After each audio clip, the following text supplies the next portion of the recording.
Anyone such as a mediator who's used to facilitating the resolution of conflict knows that it's important to be seen as impartial in order to create trust and help the parties move forward to some form of resolution. But it's a bit of a double-edged sword, because if you are overly impartial, you can also not help the parties look at options for possible settlement, which maybe facilitate the settlement at the end of the day.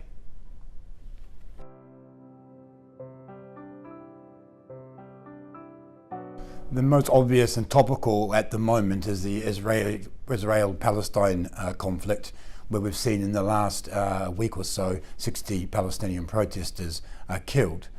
And if we take a step back, this is a direct result of the decision by the United States government to move its embassy to Jerusalem, in effect recognizing Jerusalem as the capital of Israel.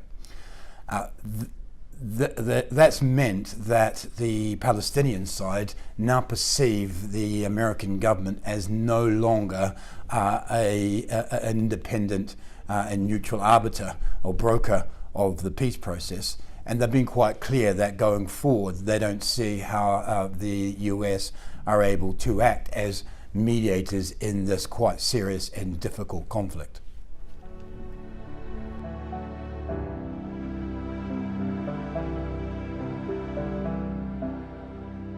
We see this being played out in the current Brexit negotiations in relation to the customs union, with Theresa May trying to walk a fine line between the Brexit camp on the one side and the ardent Remainers on the other side. And this has led her to not being clear about which way we're going to go in relation to the customs union.